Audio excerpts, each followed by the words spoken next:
I'll try not to, I won't touch anyone. There's a lot going around, Tim. Oh, Lord. All right, so do you want to get started? We have a quorum. So I would like to call to order the South Burlington City Council meeting of December 3rd, 2018. We'll start with the Pledge of Allegiance, and Tom Hubbard, why don't you start? Sure. I Pledge allegiance to the flag of the United States of America and to the republic for which it stands, one nation, under God, indivisible, with liberty and justice for all. So our second item is possibly enter into executive sessions for the purpose of discussing 3 items: community center contracts with the library Board of Trustees, a discussion of collective bargaining of labor relations agreements with employees, and thirdly, attorney-client communications with city attorneys related to adopted interim bylaws. So I move that the council make a specific finding that premature general public knowledge of contracts and contract terms between the city and third parties related to the new community center and labor relations agreements with employees, collective bargaining, and confidential attorney-client communications made for the purpose of providing professional legal services to the council would clearly place the council and the city at a substantial disadvantage. Second. Okay, all in favor? Aye. And having so found, I now move that the council enter into executive sessions for the purpose of discussing those 3 things that I just moved in the previous motion. Is that okay to say that? Okay. Inviting. Okay, do we have a, And it doesn't say, but I would suppose Tom Hubbard and our and, city attorneys, oh, Ducks, yes, the Duke library and- board, yes, Jay and Jay Pascal and our And city Frank. attorney, Andrew Bullock. Yes, got it all. okay. Yep. Second. Okay, any discussion? All in favor signify by saying aye. Aye. So we are Adjourned. We missed that. moving into executive session upstairs. Okay. It's 10 o'clock. Where have you been? 6:31. I know, we start at 6:30. We don't fool around. I missed 2 rides. Hey, I have a cold, I want to get home right on time. That You know what I works mean? for me.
Okay, I'd like to call back into order the South Burlington City Council meeting of Monday, December 3rd, 2018. And we will move to item 3 on the agenda, instructions on exiting building in case of emergency. Tom. Thanks, Helen. Should we have an emergency tonight, we'd ask people to exit out these 2 side doors and then meet us right outside in the parking lot here behind us. If for some reason these doors are blocked, we'd go back out the front entrance the way that you came in. Okay, I'll make sure I clear the bathrooms. I think that's the other piece of it. I will clear the bathrooms. Everybody else get out of the building. We're all good. okay. Agenda review. Any additions, deletions, or changes in order of agenda items?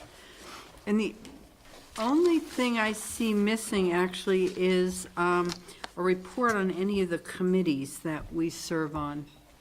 So maybe we could include that during our announcements?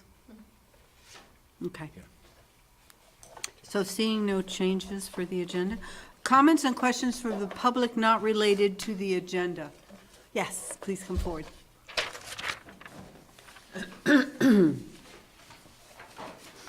Hi, my name's Eric Simmendinger. I wanted to make sure that everyone on the board had gotten an email from me concerning 5G.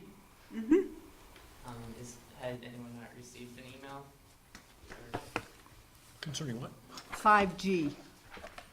Oh, yeah, I did get that. Yeah. Yes, there were quite a few attachments, as I recall, or links. Yeah. So did everyone receive that? Yes, I think we all did. Okay.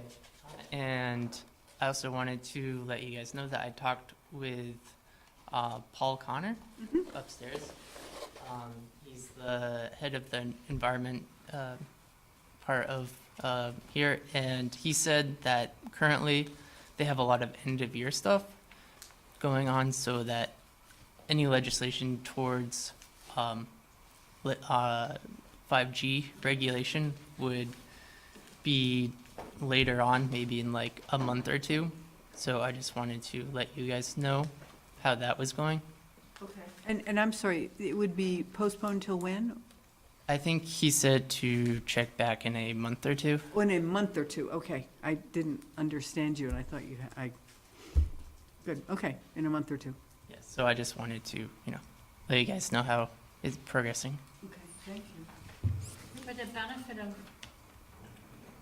at least me and maybe the people out there, what is 5G legislation?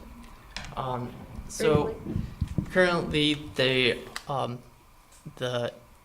is 4G technology and 3G technology for cell towers. Okay, now. And currently they are releasing 5G technology, and there aren't any safety studies on 5G. And it's military frequency used in AEDS, active denial systems. So there is some concern. There's also some communities in America that have banned cell towers from residential areas such as Mill Valley. And there's also some firefighters had these cell towers put on their station in California, and they reported having insomnia, intrusive thoughts, mental fatigue, and they had these cell towers removed, and these symptoms went away. So there's a growing concern about the safety of these towers. Thank you. Thank you very much. So we'll see you again in a month. Any other comments from the public? All righty. Announcements and the city manager's report. Tim, you want to start? Sure. I attended the planning commission meeting last Monday, and it was very interesting. They do good work. I think we need to have them report to us often to tell us exactly what progress they're making on interim zoning as they move forward, and to make sure that their priority list is being, and they're held accountable to it. And Art Klugo made several points that the work they were doing Monday night should have been more focused on exactly what they were going to start doing, So they spent time going over, agenda items related to interim zoning. But it was my desire, and I didn't say this at the meeting, was that I wish they had started talking about the PUD right then, there, that night. Now, I left after an hour and a half. Maybe they did. I didn't stay for the whole meeting, but, we have 9 or X months, right, to get this process moving. And for whatever meetings that they have, if they're gonna appoint people, they better have that done immediately. And then get down to the task of doing the PUD work first, foremost, and let's get it out of the way so they can show the progress that they're gonna make. So it's just a reflection from having been there, Is that something you can share with Paul Connor? Because I think he Yep. with Paul was there, Jessica, and- no, but he Yeah. and Jessica pulled together the agenda. Yeah. So I think if Paul knows that there's, because I share that concern, that they really need to, I mean, the fact that we said that they requested that we give them the benefit of interim zoning to get specific work done. Let's get the work started immediately. I don't want to rush into it, but I do want to rush into it, if you know what I mean. yep, no. You met Tuesday night. Yeah, it was last Planning Tuesday. Commission's Monday? Last Tuesday. It's, no, Tuesday. Tuesday? Maybe Tuesday. Okay, Tuesday. I know because it was snowing and I didn't get there. It was snowing. Tuesday. Okay, thank you. David? Well, I wasn't here most of the last 2 weeks. So haven't, end of the semester crunch. There's not much else this week. The only thing I can say is that I think, that you and maybe Kevin, I don't know, met with Bob Lequier and the architects and, working on the design of the indoor recreation. So you met last Friday, if I'm not mistaken, right? Right, yep, And I don't know Yep. what progress you made or where we're at on that. Yep. So, I don't know, is now appropriate time to update that? I'm just curious, or not? I'll cover it under. Okay, if it will be covered under, unless you have some other. No, I don't, I just hadn't gotten to Okay. talking to Bob yet. And so, but, that's the progress we're all looking forward to, from the indoor recreation facility perspective. Okay. Anything else? Megan? Well, like David, I don't have much to Well, report. we did have a big holiday and Yes. lots of family time. I did want to put on your list an update on the status report for our sustainability efforts, the city's sustainability efforts. I believe we're going to have some kind of update for the public. Right.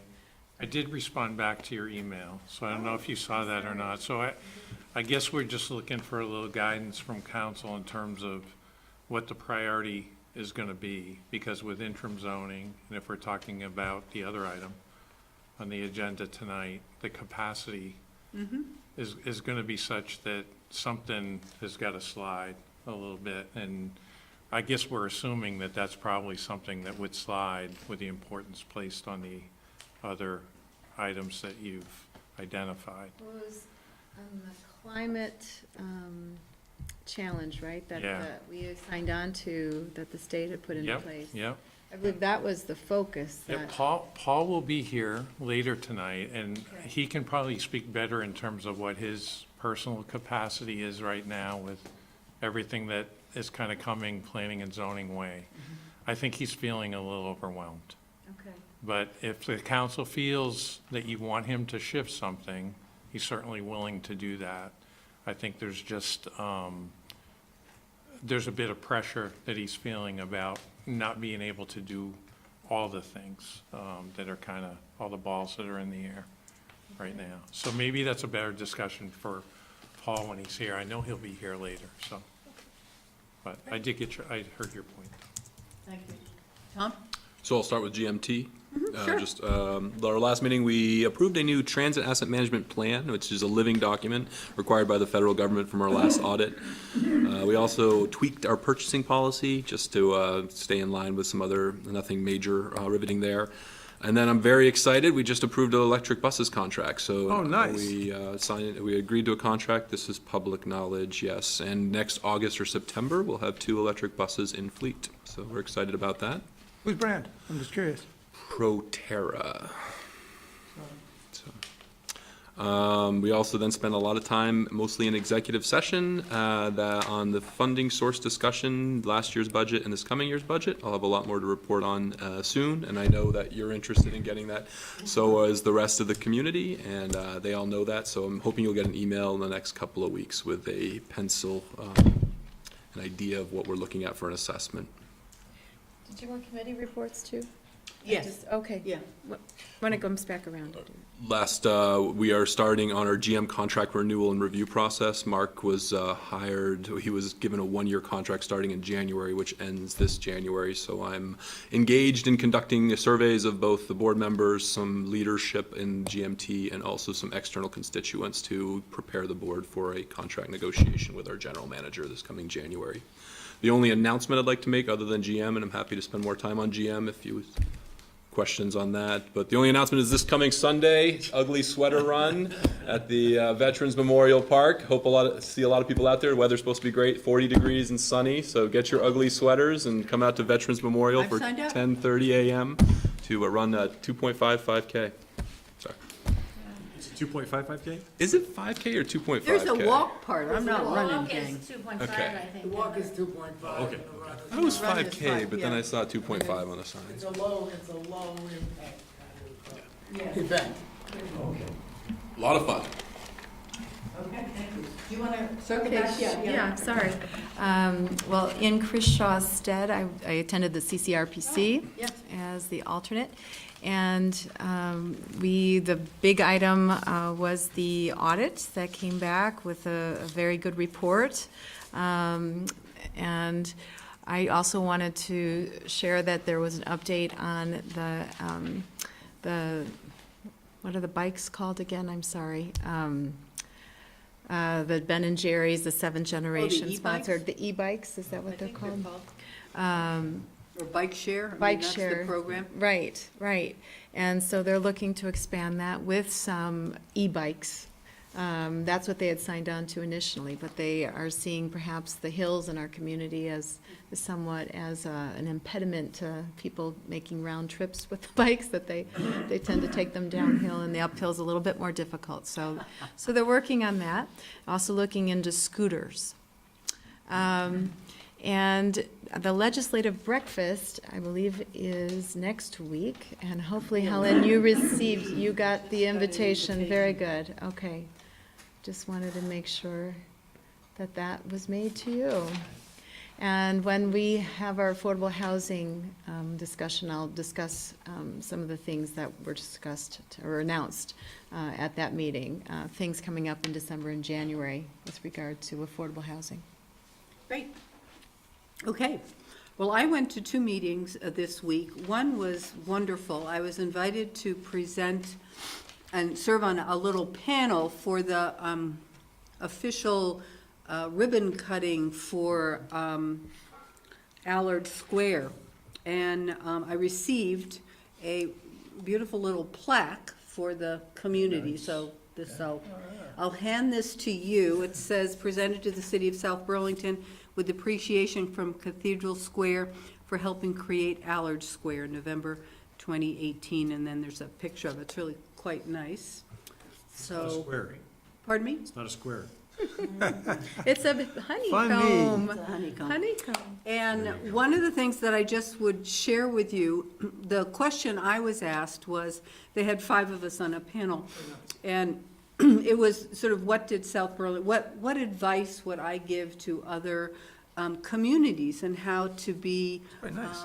as effective or provide the same level of leadership and commitment to affordable housing as South Burlington. So I went through a number of items, but I only mention that because what I heard from everyone who spoke is that they see South Burlington as a real shining example of the kind of commitment and the different things that we have done to support affordable housing is really a wonderful template for the state. So that was really nice to hear. Nice. And it was a lovely event. For me, one of the most, there were 2 sort of tender moments. One was we sang happy birthday to Mrs. Allard, for whom the project was named. She turned 103, I think, or 2. She was there with her sister from Quebec and 2 friends. And then, and they had a beautiful picture of her at the groundbreaking that they hung in the lobby. And the other really tender, and it brought sort of tears to my eyes, they dedicated, unbeknownst to Sarah Carpenter, they dedicated the, what do they call it, activities room in her honor. And she has been working, she was the first Cathedral Square leader. I mean, she founded the concept, I guess, and has been active for 35 years in affordable housing for the, for the elderly. And she didn't know they were doing this, so it was really very, very sweet and a very nice program. And the building is really just beautiful. The other meeting I went to was a, excuse me, an airport commission meeting. And some of the highlights, Heritage shared with the commission that they have become a B Corp. They received their B Corp certification, and as a result of that, will be offering carbon credits to their consumers, which is kind of neat, from wind and solar. We got an update on a lot of the construction, and because they try to have a lot of projects shelf-ready, I mean, they have a whole list of things that improvements that they want to make to the airport. They have a lot of things that are kind of shelf-ready, so that if there's additional money that's available at the end of a fiscal year, they have a project that they can apply for that's ready to go. It's not just a concept or a thought, or we know we need to do it and we haven't done the planning. So they received some additional money to accelerate the terminal apron phases 5 and 6. So that'll be done, I think, a year early. They also are developing a new chart they haven't finished it yet, but to illustrate really how the airport financing occurs. So when they have that laid out, they have a whole lot of different, I don't know what you call them, spreadsheets and stuff about all sorts of junk that have to do with airports, with the cost of the tickets and how many enplanements and all that kind of stuff. And they're trying to make it a little more transparent and understandable to the commission and presumably the public, what kind of financing they actually earn from the parking garage and things like that. So when it's ready, I will definitely share it with you. Let's see. As you know, we've started the airport master planning, and they're going to be starting a public survey, and are really asked me and other people to really encourage the public to participate in that survey. they really are interested in, and they're spending, you know, they have this consultant at several $100,000 to do this outreach for the master plan. So they really want to make sure that a lot of public members in South Burlington come to the meetings, and if they can't come to the meetings, at the very least, fill out the survey and really share their thoughts. The participation has been a little poor so far, but, you know, I think sometimes it's the time of day, or the weather's crummy, or... Where do they announce the meetings? Well, that's, might be another problem, and a lot of people in the committee don't show up either, but they send out, you know, emails and things, but maybe I should make more of an effort to put that on Front Porch Forum. It's on their website, but not everyone goes to their website. So I'll make a point of trying to reach out to at least the airport neighborhood to when those are and when the survey will be ready. And they have there's 4 final homes, I guess, to be demolished. 2 will be removed in the next 60 to 90 days, one on Kirby and one on Shamrock. So that's just an update there. And then we also got a report, and I thought this was interesting because when they the hotel, I wasn't on the commission, so I didn't know how that process worked. But they have a ground lease. The airport has only a ground lease with Due Construction, which has created an LLC so that they can have the franchise for this Marriott, what is it called? It's a Marriott... Fairfield Residence? Fairfield Residence, yes. And they will, and they designed it, and I have pictures of the you know, what it looks like and stuff, the sketch and what each floor looks like and stuff. So if you'd like to see it, you're welcome to see that. And so they will build and manage it. And so it's really, the airport will not be managing it. All they own is the land underneath, which they will, you know, I guess they pay rent or something for that. And then any of the room and meals tax, the local option tax, comes to the city of South Burlington. Oh, it does? It does. Sure. So let me just get clarification on that. The airport owns the land? The airport owns the land? Yes. And they're giving Due Construction a long-term lease on the land to build their hotel? Yes, and then this Due LLC will be managing it as well. Yeah. I think Marriott brings in their own team, but, Not necessarily. well, whatever. What about property taxes? I think the property tax, that That's ours. becomes part of, yeah, that's ours, ours. and that's part of that agreement, so it's not the market rate, right? But I it's, think it would be for a hotel. is it? Okay. Can I ask a question? So Yeah. when Heritage changes to a B corporation, right, does that change their property tax as well? I have no idea. Check on that. Yeah. Good question. Because it's a B corporation is like a socially responsible Yes. thing, but I don't know if it's a nonprofit, so I know that some nonprofit buildings, right, have a lower property tax than others, right? Like Allard Square has a different property tax rate. Well, that is a housing component. I don't know if all, Just curious, I don't know. yeah, I don't know if all nonprofits necessarily have I don't know. a lower property tax. But anyway, so that is my update for the airport. And I'm following up on that thing. I just haven't, Thank you. I've got to figure out how to ask him or what exactly it is, so we should sit down and chat about Free that. Press, they had two I don't get the free coupons press. for free parking at the BIA garage. Good for 24 hours. Oh, Usable up till April 3rd of next year. Go back and look at your papers and peel off the sticker from Okay. page 1. Was it 24 or 12 hours? I thought it was for the whole day. 24? Yeah. Good. I peeled them. Yeah, peel them off. okay. We'll go find him in the dump and peel. Okay, so, city managers report. Thanks, Helen. A few of our staff, including myself, went over to the Allard Square opening. You did a great job, by the Oh, way. thank you. It was a fun event and an exciting event, a good crowd. And it was good to see everybody happy. Many of the residents were there, and a few of them spoke, and it was very impressive. It was Yeah, very- a good, very nice service.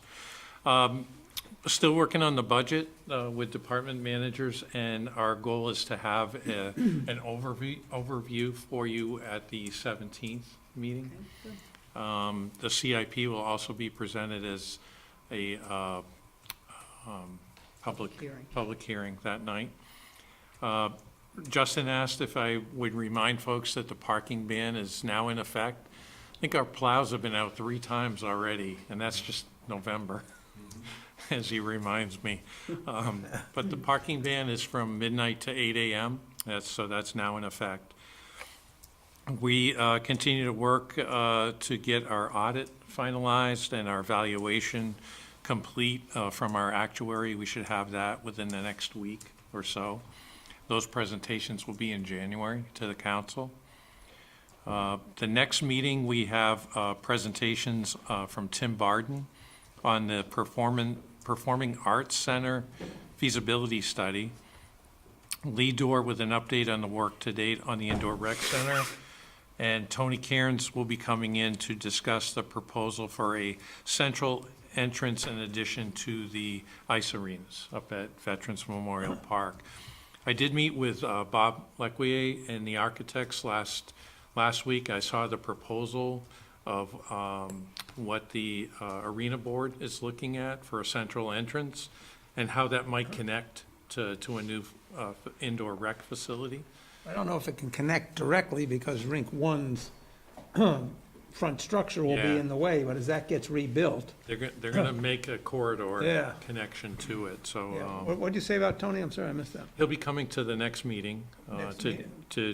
give the On the council an 17th. update on the proposal for Great. the central Yeah, entrance. he's gaining momentum on that.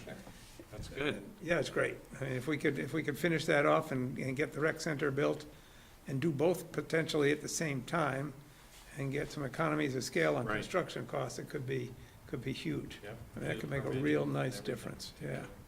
So, and we're excited to finish, it's been 21 years. We want to get this project done.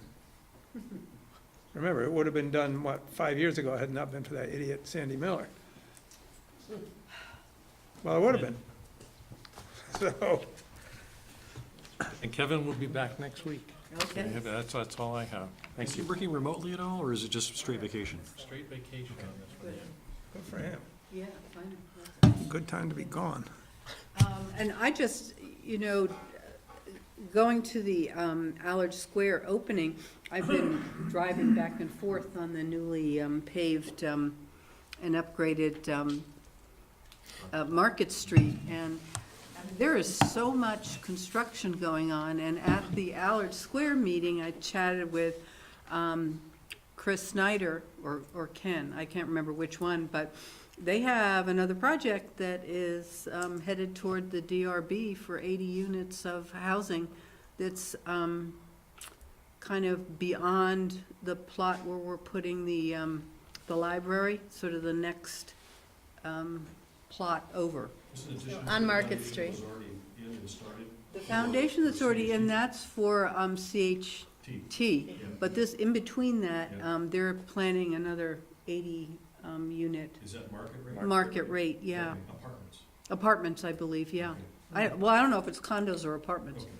But anyway, he shared that with me, so that's sort of the next thing on there. 4-story or 5-story, did you say? He didn't say, and I didn't get into all those details, but it just encouraged me that, our TIF funds will start trickling in, and we will have, hopefully, the resources to support our library and I really things that are appreciated, happening there. I appreciated Paul and Justin responding to the gentleman on Front Porch Forum who was concerned about, what's all this about them paving it and they haven't done anything and there's no improvement because only half the infrastructure work is done, right? I mean, it's not a complete construction season. So I appreciated seeing their rapid response explanation about the state of Market Street, and I think that was important for them to do that. I appreciate it. That's a point. I've had also some comments with regard to Kimball Avenue and the bridge there that we're renting currently from the state, that some kind of, public information billboard would be helpful. They don't always go to the city website. They don't always, so maybe something on Market Street also saying, here's where we are, here's the timeline, here's where we are. I think it could be helpful, and it would only benefit, the whole process. Just don't make it a billboard, because they're illegal. Like the ones, So it could be a Right. small Right. sign. A sign. I know where there's a lot of them right now downtown Burlington, right around the whole project. Right. Okay, so, moving on to the, item 7, the consent agenda. I would entertain a motion to approve, consideration and sign disbursements, approval for minutes, although we wanted to. I will make the motion with, I have a couple comments, yeah. Okay, the minutes of October 15th, November 13th, and the 19th. Approve the pension amendment and a resolution establishing the South Burlington Public Safety Management Group for enrollment in the Vermont Municipal Employees Retirement System. So I move that we approve the consent agenda. Second. All right, and just a couple. Did you want to make some? Yes, yes. Okay. I have one question. Okay. It was on the disbursement, it was the last line where it was the Winooski Press, and I'm curious, the winter reminder notice in the Winooski Press. Do we advertise in other local papers in addition to our own? Let me pull that out. Okay. Maggie and I'll look it up. Maybe we I'm can move sorry. it onto our other business. But I think it is the winter parking ban, but I'll find out. I'm guessing they might have printed it up for us as well so that we could distribute it out to people that actually, as a warning. Oh, But that's I'll probably ju- it. I can double check that. Okay, Yeah. all right, very good. The comment I had was with regard to, let me get to the page, the minutes, Sue, and I know, I really do like this system where we do read them ahead of time, like well ahead of time. So, but nevertheless, with regard to the 13th of November minutes, page 7, I made a motion to add, and it says in the minutes, the Eau Claire land within the city of South Burlington to the lands exempt from interim zoning. And I just wanted to make sure that that was absolutely crystal clear for everybody. I was looking at the document, the agreement, and there was the term, the Eau Claire lands, there in the second paragraph. And so what I would like to suggest is Ms. Emery moved to add the Eau Claire lands within the city of South Burlington to the lands exempt from interim zoning. These lands include the parcels that were part of the conservation land deal with the city, commonly known as parcels A, B, and C. Mr. Kaufman seconded. Motion passed unanimously, and I have it here in nice prose for you. So that is the only amendment I wanted to make, to propose. Okay, so we have a motion to approve the consent agenda as amended, and it's seconded. Any further discussion? All in favor? Aye. Okay, thank you. Moving on to number 8, interview applicants for the Natural Resources Committee. We have 2 candidates. Allison Chalmers, is she here? Hi, Allison. Come forward, please. I haven't had a chance to read this because we just got it tonight.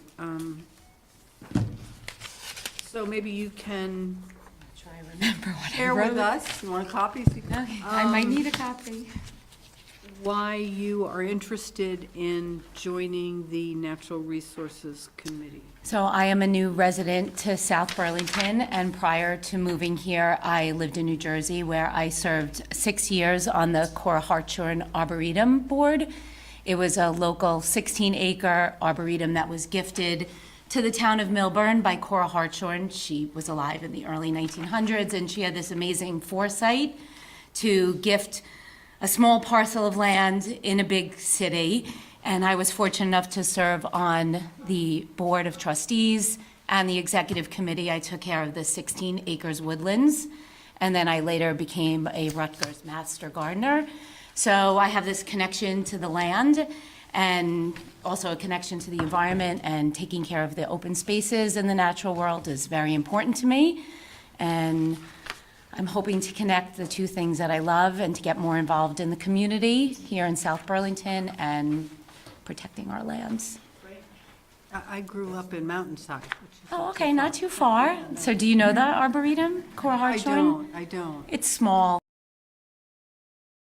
Who lived in Short space, Hills. but I worked very closely with the town forester, and I had about a $60,000 budget that I was responsible for. So we did a lot of removal of invasive plants, planting native shrubs for migratory birds and insects, and we had a wildflower garden, so it was a great experience, so. Become a weed warrior from I- South Burlington. I'm already a weed You're warrior. old. It's ferocious here, It is. some of which I've never seen before, but I'm managing it. So do we have any questions for Allison? I have a standard question. Are you familiar with the meeting pattern? Have you attended any of the meetings so far? I mean, I've come to all the city council, most of the city council meetings, the development review board meetings, so I've seen a little bit of it in action. I mean, at the Arboretum, we had monthly meetings once a week, and then being on the executive committee, we had additional meetings once a week. So I'm similar with that kind of format. It wasn't as formal with the city of Milburn, but I think it's very similar, I think. They meet Wednesday nights? So, just great. As long as you have a general Yes. idea of your availability and that you No, can I'm attend. pretty free, pretty flexible. I'm looking to get involved with the communities. Yes, I have a Tim. sensitive question to ask. Sure. And I apologize if this is off base. It's just the question is, I see you live on Nolan Farm Road. Are you part of the group of people that are appealing the DRB decision on the preliminary platform for? I was, but I think I've been removed from it since wanting to apply for this. Just asking that question. I'm not making a judgment. No, just- no, no, just of thought I would- just for course, the of purpose just course. I verifying mean, that. I'm concerned about everything, so whether it was that or just, being a part of it, just to be more involved with the community and the natural world. Great. Any other questions? Okay. I guess I'll be curious during our discussion of the policy, for policy of conflict of interest. Is that a conflict of interest in your eyes, Tim? I mean, everybody has to live somewhere, Right, right? right. Everybody's affected by some sort of policy. Right. I don't know. Okay. I was just curious by that. I don't personally see it as a conflict of interest, but, okay, that's fine. No, I just wanted to understand the reasons. I guess a question I have is not only, the expertise do you bring into a committee, but also just your expertise of working with people, and where do you see in that problem-solving kind of group work? Well, I feel like I'm also a school teacher, but I have a master's in education. I taught for a few years before I had my 4 children, and also before moving to Vermont. I had just recently gone back to work where I was a head teacher for 2-year-olds, and I also taught yoga for over a year, so You know how to breathe. I feel like I do know how to breathe, and I just feel like I've always had a good ability to work with people and problem solve and just be open to ideas, for sure. Wearing rain boots and all that good stuff. That's fine. It's liberating. Okay, any other questions? Great, well, I appreciate your Thank you very interest. much for your Thank you. time. And then Duncan Murdoch. We have 2 openings?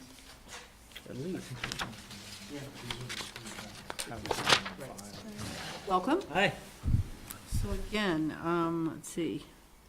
Want to tell us why you're interested and what skills you would bring to the Natural Resources Committee? I'm very interested in serving the city of South Burlington. I grew up in Shelburne, and I have recently moved back in the past 3 or so years, and I really want to get involved further in my community and also further in shaping how we live in South Burlington and how we sustainably develop our city. So I work at the Intervale Center as a land steward. For a time, I was the interim land manager, and there I help develop invasive species land management programs, and also I developed a volunteer program to help steward the land there. And I also have a business called Nature Connection Guide, and where I lead forest bathing walks for people to connect to nature for their well-being. So. I just asked. Great, yeah, ask your question, no. I just have to talk with staff, and sometimes we appoint people to committees that have a standing conflict with the meeting time, but they meet Wednesday nights at 6 p.m. and you have a general availability to, great, excellent. Okay, any other? It sounds like, Yes, the Natural Resource Committee meetings, yes. that's great, yeah. So, And, sounds like you have a yeah, lot of, expertise. you're bringing a lot of expertise, both you and Allison are bringing experience and expertise to those committees, and I think they are in a transition period right now, so it's good to have new blood and skills and knowledge being brought to the committee. Have you been on other boards before? I am also on the South Burlington Land Trust. I'm a board member there. But no, this would be my first. And what Aside skills from do you that. think you bring in that board work that would I transfer? feel I collaborate really well with people. And I also, yeah, I understand that collaboration is essential, and I feel that I have an open mind, and I feel it's essential to hear everyone out, everyone's opinion, make sure everyone feels listened to, and that's my answer there. Thank you. Yeah. Thank you. And we have 2 openings currently. We have more than We 2. have more than 2, okay. They're having trouble with quorum, right? Well, they've there had right a now. couple recent people who left. They retired. They left the committee for various reasons, I mean. So I think it's important. That's why we brought them forward tonight out of context, because they really didn't have enough. And as you recall, we're asking them to do some work for, during the IZ period. So it's good to have some skill sets that have been described. So what we're circling here is we established a policy where we're not doing off-cycle appointments unless a committee has trouble meeting quorum, or if it's one of our charter-based bodies, planning Yeah. commission, DRB. So that's why we're appointing off-cycle. Great. Yeah, it seems really important right now to get going. Great. All right. Thank you. Do you have any questions for us? I should have asked Allison, too. No, Okay. thank you. All right. Allison, Thanks. do you have any questions for us? No, I appreciate the opportunity. Do you want to deliberate in public on this, or do you want to make this a, Yeah. okay. Yeah. So I would entertain, Qualified. you want to do them together? Sure. I would entertain a motion to appoint Allison Chalnick and Duncan Murdoch to the Natural Resources Committee for, I guess they're filling out a term, I don't know how many years each term is. We'll have to do some research on that. Can we let you know they have, is it, I don't know if they're both 3-year terms, some are 2-year. We'll get you started anyway. We'll get you started and then we'll let you know. At least a 2-year term. People are on these committees for a long time, so. Pardon me? We'll have Celine. Okay, we'll have Celine contact each of you and identify which term or where you are in a term. So moved. Second. Okay, any further discussion? Yeah, I think it's exciting. We've got some good experience that are Oh, volunteering I here. do That's too. great. Thank you both. All in favor? Aye. Okay, well, thank you so much for expressing the interest, and we'll keep you busy. Is that the quickest we've ever interviewed and then appointed? I think so. Pretty much. Yeah, I think so. One of the fastest. Okay, moving on to number 9, discussion and possible action on matters related to studies and work plan conducted during interim zoning, particularly to advance inclusionary zoning. So we have, Tom,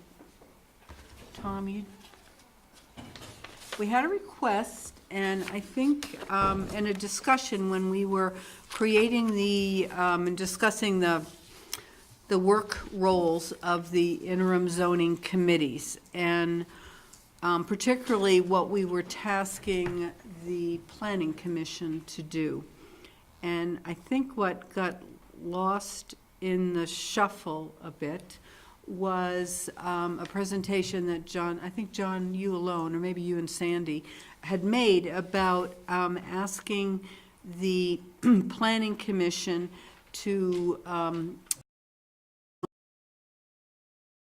Housing Committee had come up with a recommendation. They'd studied it. They've worked on it for a very long time, and hoping to be able to implement that in the area that's not part of interim zoning.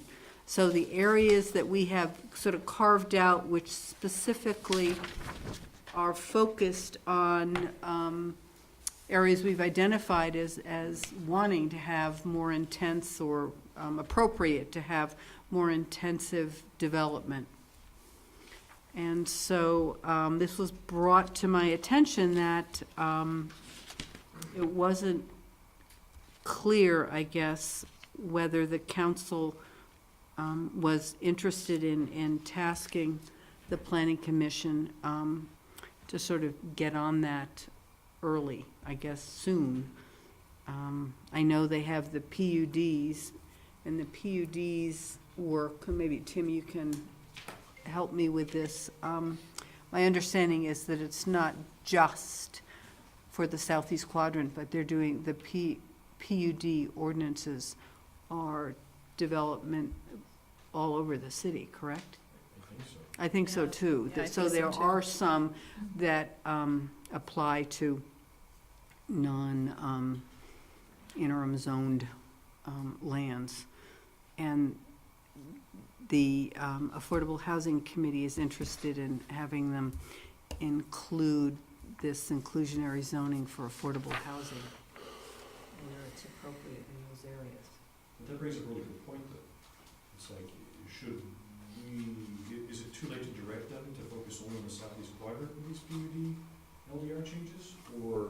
Or does their work have to cover the entire city? My only concern is that if we can narrow their scope enough, they can get the work done in the time allotted, I believe. I think there's some lands outside of the southeast quadrant that would benefit from more careful zoning regulations as well. You know, they lie on the other side of Spear Street, for instance, and I think that I'm not ready to have them focus only on the southeast quadrant. I think They can't really do it in the southeast quadrant, because if it's specific zoning areas, those areas go outside the quadrant. So. Well, we have Paul We have Paul here. here. Should I ask him to come up and help answer some questions? Can you do that? Am I right that why don't you introduce? Paul Connor, Director of Planning and Zoning. So am I correct that all the different little models of the PUDs are for development throughout the city, or is it mostly in the southeast quadrant? There are different types of PUDs, and they could apply in different places all throughout the city. I think two important notes for the council about the PUD project. One is that assigning its geography is really a very small piece of it, because it's the entire structure of how a PUD works. Mm-hmm. So only the commission went through a pretty substantial work plan list of what it means in order to have a revised PUD, it means having new subdivision rules, and it means having new site plan rules, it means having what is looked at in a PUD in terms of connectivity to neighboring properties, in terms of natural resources, in terms of transportation, in terms of open space, all these kinds of things. And so the assignment of a physical location, either in the southeast quadrant or elsewhere, is really just, 5% of it, because most of it is the structure of how one exists. Where one applies it is really just one small component of it. So to do it in just one area, or to assign it to one area might actually be more work, because what do we do with the rest of the city then? Do we keep the old PUD standards? So I'm not sure that would really save any time. Yeah. So how would integrating into that inclusionary zoning for affordable housing work?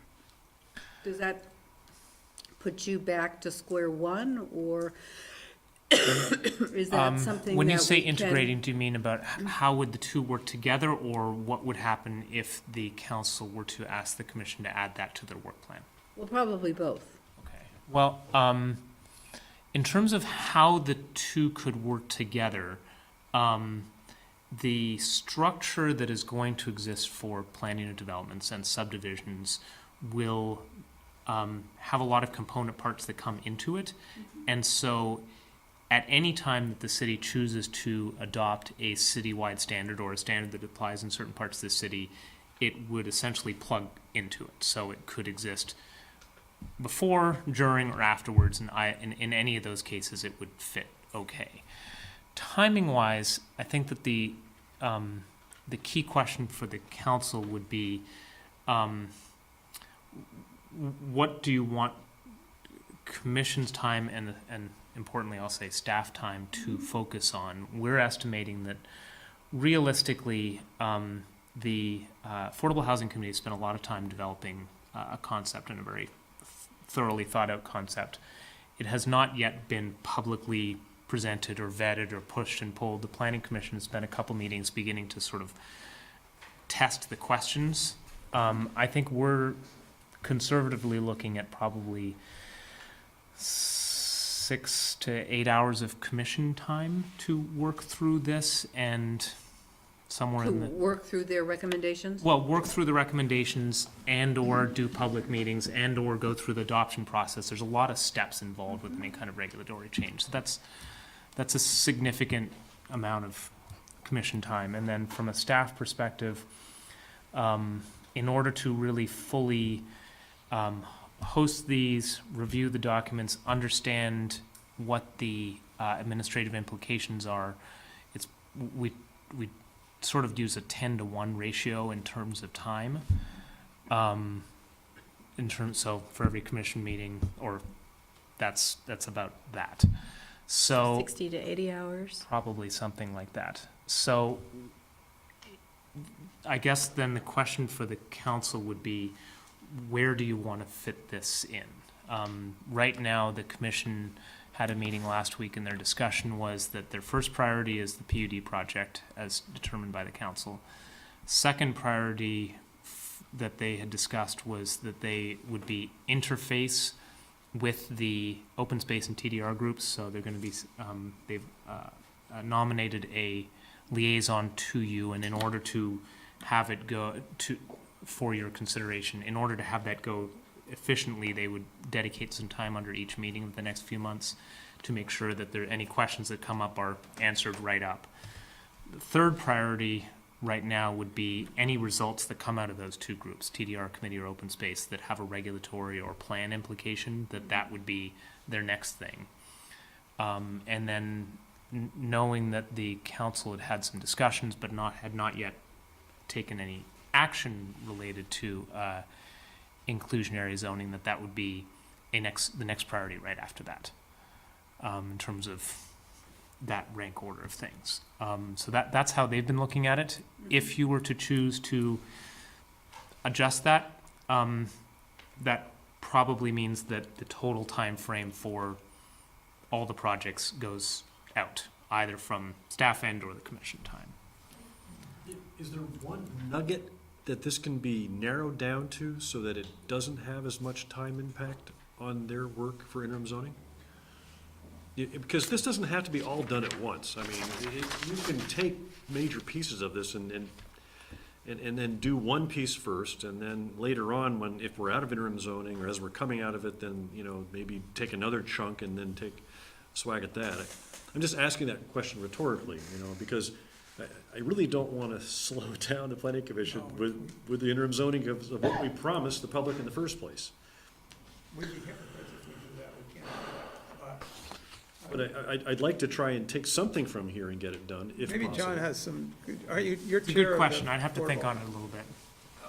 But I really think it's a matter of, John Simpson, Chair of the Affordable Housing Committee, I really think it's a matter of priorities. Now, for the past couple of months, a very powerful or outspoken group of citizens has been advocating before you about concern about wildlife corridors, about protecting the land, and I'm not saying that isn't important.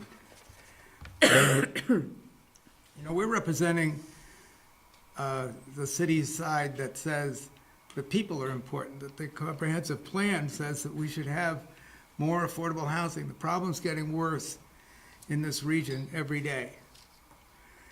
And we've got potential in the districts that have been set aside from interim zoning for some fairly substantial housing. You all know about the Larkin project down on Route 7. That would be if we had done this a couple years ago, that would include 15% of affordable housing.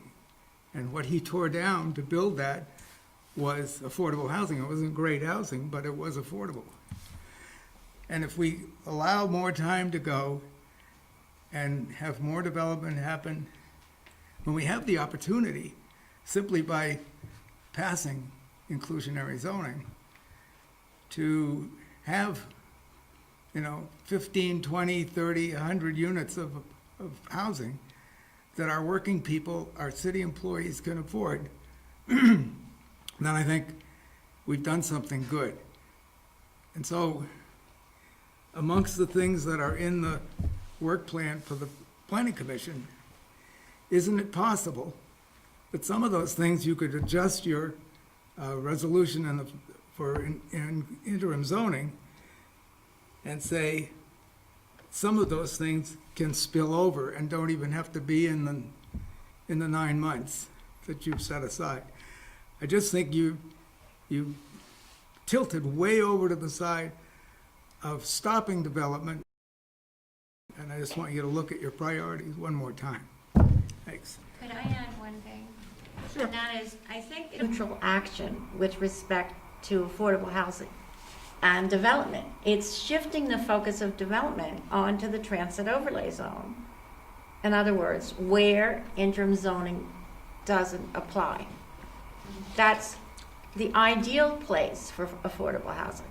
So all of a sudden, we have all of this part of the city that, for the protection of open space, you've done this action, and we're not arguing with it, but what we're saying is it has an impact on where development is going to take place while interim zoning is in effect. That has a negative impact if we don't do inclusionary zoning on more affordable housing. And so it's not a neutral action. Okay, Megan and then Tom?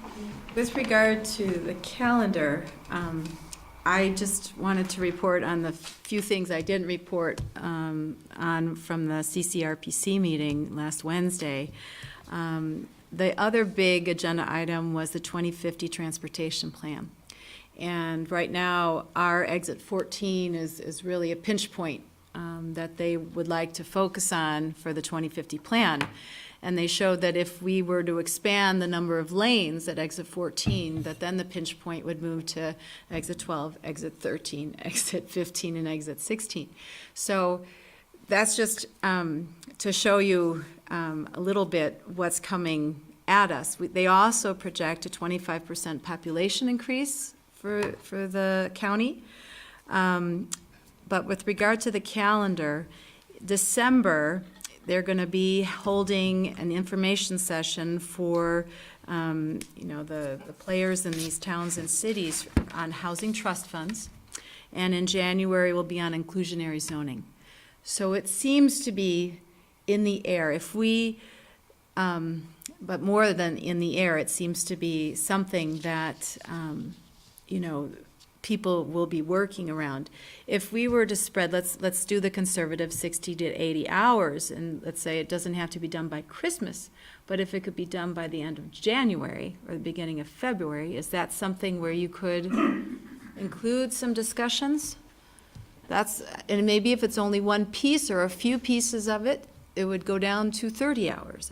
I think that there is something to be gained that is valuable. My question is very related. So just to build onto that, Paul, we need another Paul. And I'm under the impression Yes. that in the past, we have contracted with CCRPC, we've had Dan Albrecht. Are there other Pauls that we can contract for as we put so much pressure on you, both time-wise and workload-wise, that could help us do more in this 9-month time frame? And you offered staff time and expertise. It is possible that we could get some assistance through the Regional Planning Commission. We've had an initial conversation with them.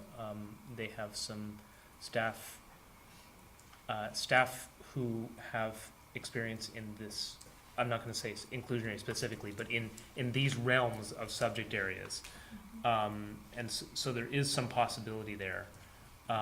We haven't gone any further than to sort of have the preliminary conversation. I think we were having it with respect so far to the work products that the council has asked of us most recently with the TDRs and the open space and the PUDs and the economic analysis piece. We can certainly continue that conversation. I can't make a commitment on other parties' behalf, but I appreciate the compliment, but I'm not so unique in this world to say that I'm the only person. I just think of Dan Albrecht. He's worked for us before, and he's with CCRPC, right? We've contracted out. He brought him in-house, and he's helped us a lot because he understands the city, the municipality, the laws. We've worked with a few different staff members there. We've worked with him. We've worked with Regina Mahoney, who was a staff member there and formerly the planning director in Milton. Lee Crone, although Lee is now otherwise occupied in Shelburne. I guess one of my questions is I had thought, but I don't know as I ever saw all the recommendations, and you probably sent it to me, Sandy, and I didn't read the 20 pages, but. No, we didn't. We didn't, okay. But my understanding is that the Affordable Housing Committee really has developed the, maybe I'm wrong, but the ordinance language that you would need. And there's a lot of expertise on that committee. Yes. About inclusionary zoning and what those ordinances look like. And we have already incorporated inclusionary zoning in our form-based code. So we have gone through that, I guess, experience or learning curve of looking at the language and making sure it says this is how you include or incorporate inclusionary zoning in development. I mean, we have it in city center. So I guess I'm curious how difficult it is to expand that. I mean, I don't know what it takes, but it seems like if you already have 15 parts of an ordinance in form-based code that says if you're going to do, if you're going to build here, it's going to have inclusionary housing, and these are the percentages, and this is the, levels of income and blah, blah, and this is how you get out of it, or you build it somewhere else or something. We have all that already incorporated in our ordinances or our LDRs. So how difficult is it to say, not only will it be a applicable to city center, but it's also going to be applicable to, you know, the transit overlay district. I guess I'm sort of, when you say 60 to 80 hours, that's a lot of time. That's, you know, 2 full weeks of every Right. moment of your time, and we've already done it once.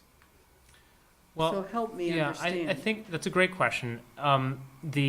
You're correct that the committee has put a lot of time and effort and has a draft that is there. The draft has been initially reviewed by the commission, and they had some good and challenging questions related to it. We haven't yet done any kind of sort of pushing and pulling as to how it relates to the rest of our regulations. So when it came in, the city center version of it was adopted with a form-based code. So they sort of came together as a complete set. Outside of city center, it is proposed to include a variety of sort of bonus structures and other things. And so how those things interplay with the rest of the regulations is a little bit tricky. I think a significant amount of the time that we're envisioning are both in the public outreach, which is a significant and important component of this, and recognizing that it may have strong support in the community. It may be relatively straightforward. There's only, to my knowledge, a couple of other communities in the state that have adopted one. I give a lot of credit to the Affordable Housing Committee for having, I think, tried to be very thoughtful in the way that it's developed. When the other 2 communities adopted it, there was significant feedback on it. And so sort of preparing for that possibility is, I think, important. And then I think that the other aspect of it that's not necessarily so much commission is assessing and then developing the internal structure for how something like this would be managed at the scale. It's one thing to have one project a year come online and sort of work with what does it mean to have affordability components, who's reporting to who, what systems do we have in place.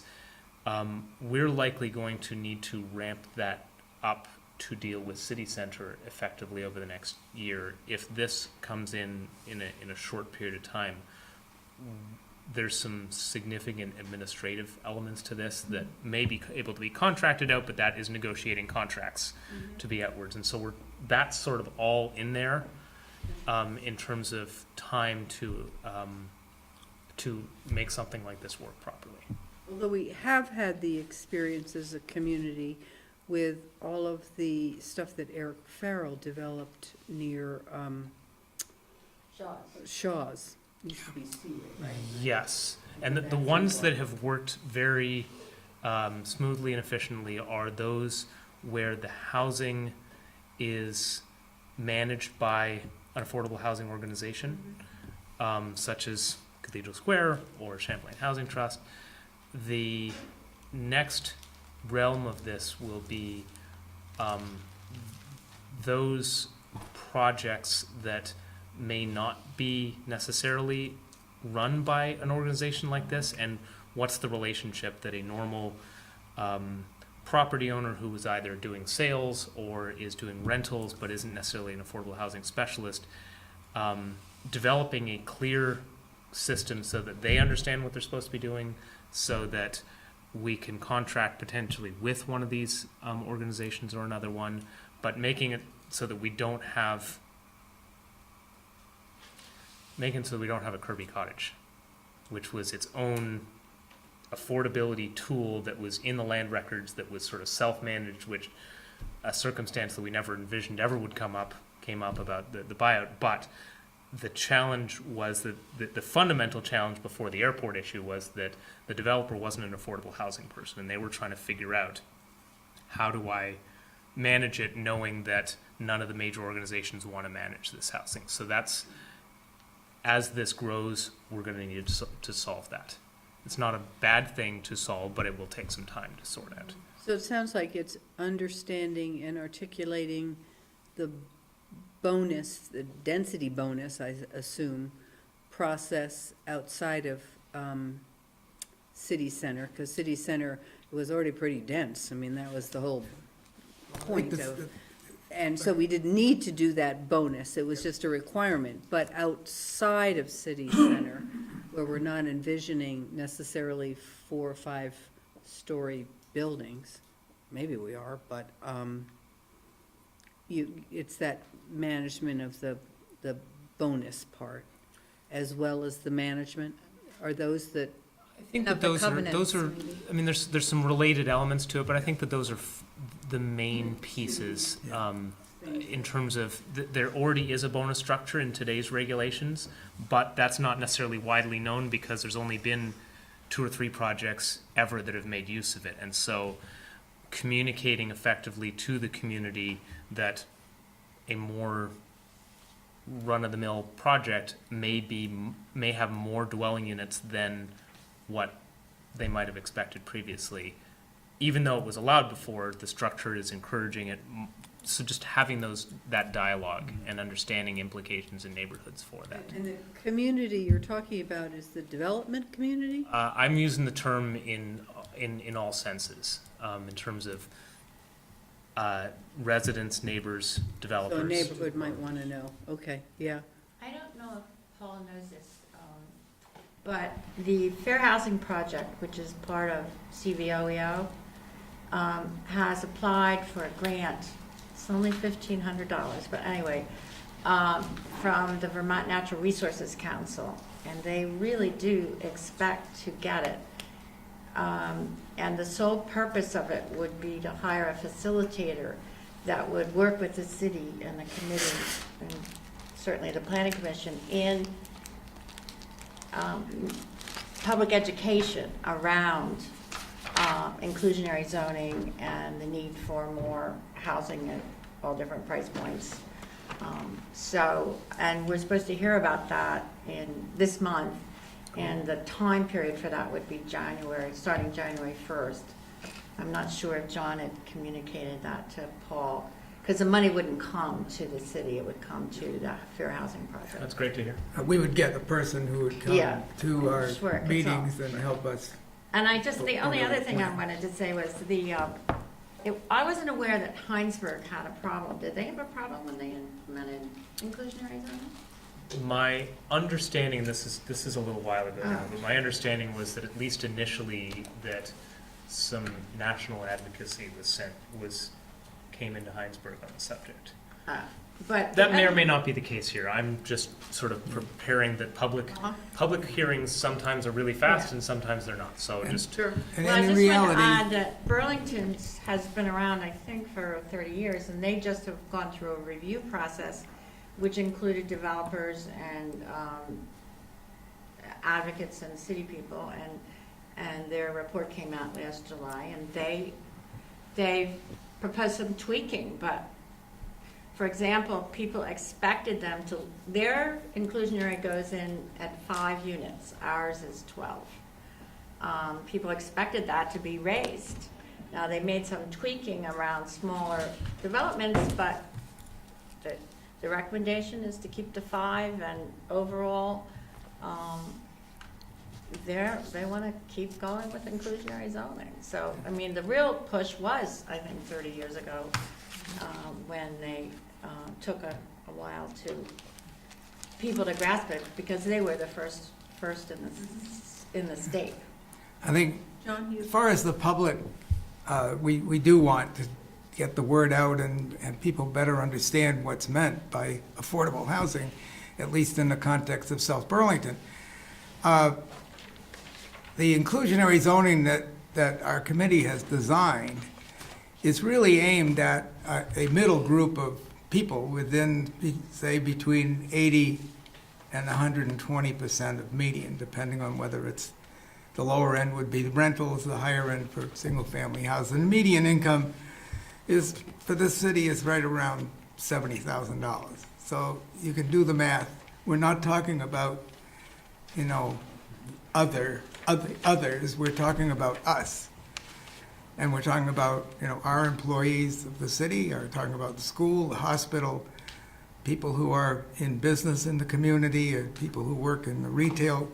So it's really you know, when you think about a development, let's say, and 15% of that development is going to be affordable for that particular group, I would really challenge someone who lives there or observes this development to say, oh, those are the people who are living in the affordable housing. I mean, we've geared this so that the developer isn't going to lose a whole lot of money on each affordable unit. They might break even, and they make it up in other ways with their other units, but we're really not talking about a charitable outreach here. We're talking about trying to accommodate people who actually live and work in our community.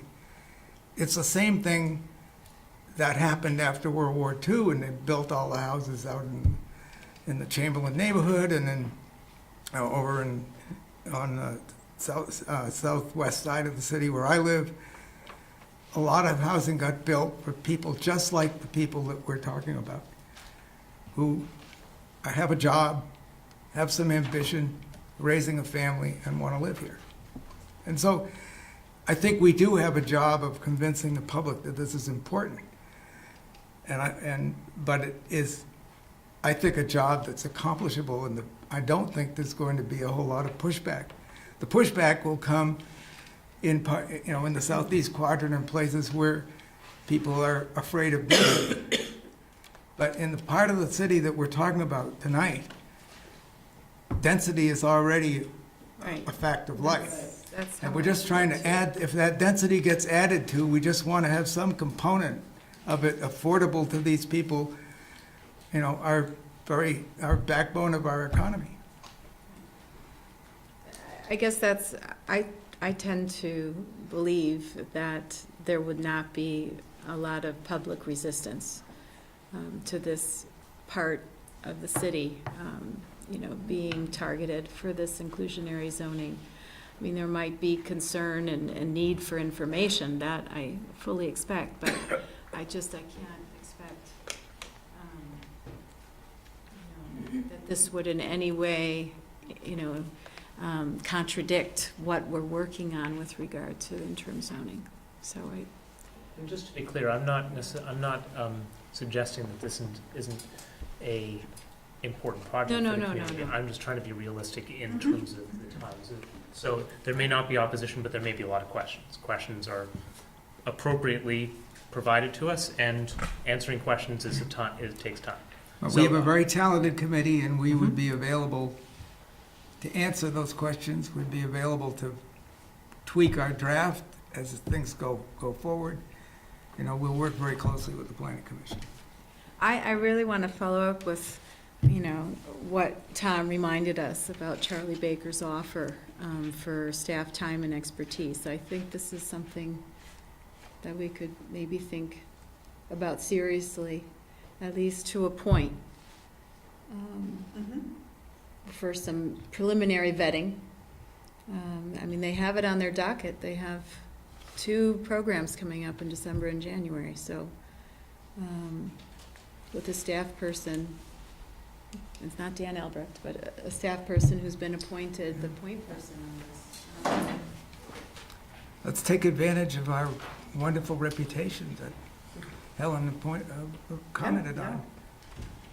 So I support this. I'm just sensitive of Paul's time, and I want to find him resources to help him in this compressed time period. Well, I think that's a very valid point. I think we're all supportive. If we hadn't passed interim zoning, this would be a priority to get moving on pretty quickly. The question is how best to integrate it. If we can get some extra help to get a jump start on this, and at least make a little bit of progress and know what I's we've got to dot and T's we've got to cross, and then from there see what can be integrated into the work that's being done on interim zoning that we were requested. I think that's probably the best route to go. I have to agree with, I think we all have to agree with Tim that, we passed interim zoning and set a set of responsibilities. We can't now do anything to interrupt that momentum. It's got to go quickly.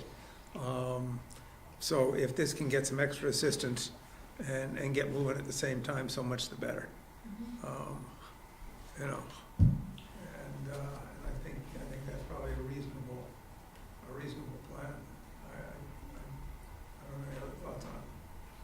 Did Paul find it to be reasonable to reach out to CC? I mean, I know you mentioned it as well as a possibility, but do you find it reasonable with regard to what you're looking at here over the next?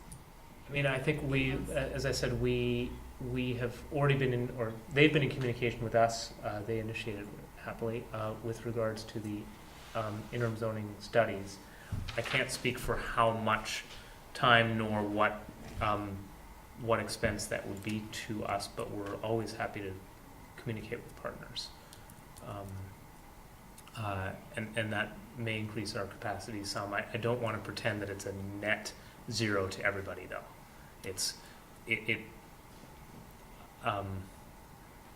Adding this as an equal priority will likely have some effect on the time frame of all the others. I don't think it's reasonable to. I don't think it's fair to everybody to say that it'll have no effect. We'd be able to mitigate some of it, but. Yeah, you're right, we can't do that, that's not right. Then we become hypocrites. Jim? No.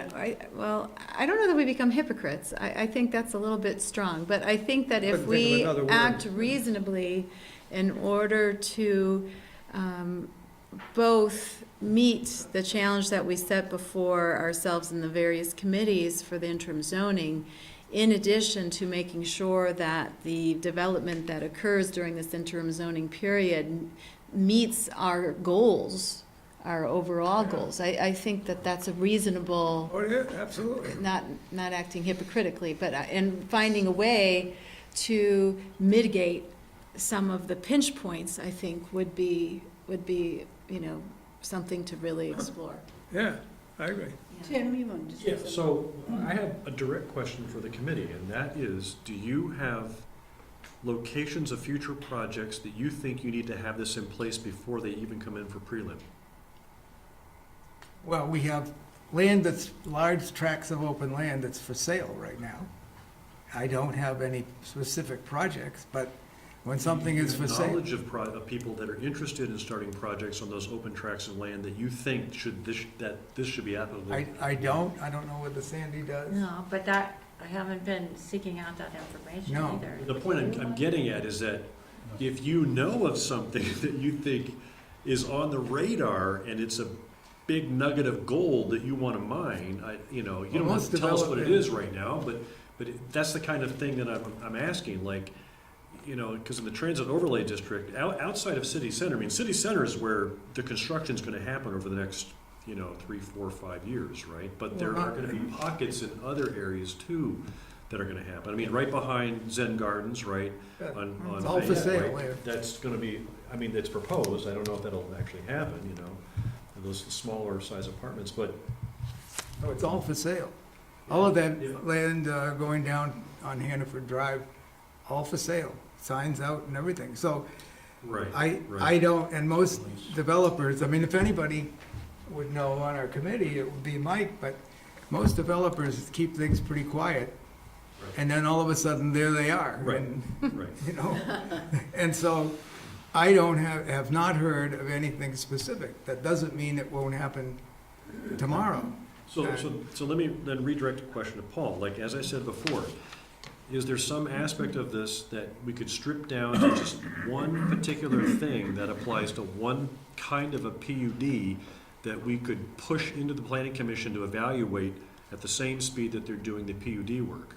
Because I think that the big return on, the big ROI here is on those big PUDs with those big apartment buildings. I think that's what you're talking about. Because you're not talking about 30 single-family homes, along Shelburne Road, because I don't think that's going to happen. If right? we could have 30 single-family homes, I'd love it, even if they Right. weren't affordable, Yeah. because we need more single-family homes. Without going into the specifics of a draft regulation here in the meeting, there may be a couple of areas in there that are more complex than others and maybe less likely than others. And I don't know if you want to get into any of the specifics of it, but it's possible that there's some elements of it. It's probably not a geographic, it may be a type of development. So that's possible. I haven't had any conversation with any of the committee members about that idea, so I don't want to They know it more intimately than I do, so I wouldn't want to speak on their behalf, but I think there is some possibility for that. Haven't thought through whether there'd be any unintended consequences of taking some parts out of it, but it's possible. So you see my point is Yeah, no, I get it. track, This resolution language would charge you to explore that very item that you just were circling, yes, no? This is the Affordable Housing Committee that proposed this. The resolution. It says to work with the planning and zoning department to, Yeah, expeditious adoption of inclusionary zoning. so I mean, the language is soft and it empowers you. I'm just, again, protective of your time. We are asking a lot of Paul Connor and his team. Well, what does the council want to do? What's the advice we want to give? I mean, can the Affordable Housing Committee go directly to Charlie Baker and say, you know, we got this resolution, we're trying to do this stuff, is there I any? think that would probably be better done at the administrative level because Okay. we're having discussions with them on the interim zoning studies, so to ask about, one group's asking Okay. about one and one another, but that's a conversation that Does- Kevin and I both.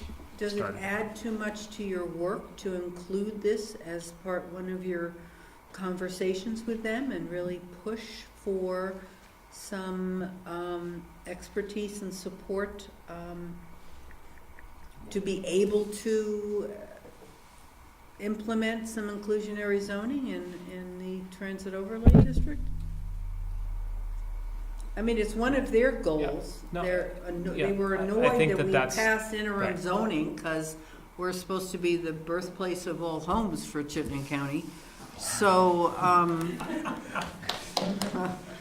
so maybe they would be willing to, incentivize or move forward with affordable housing in at least a big swath of South Burlington.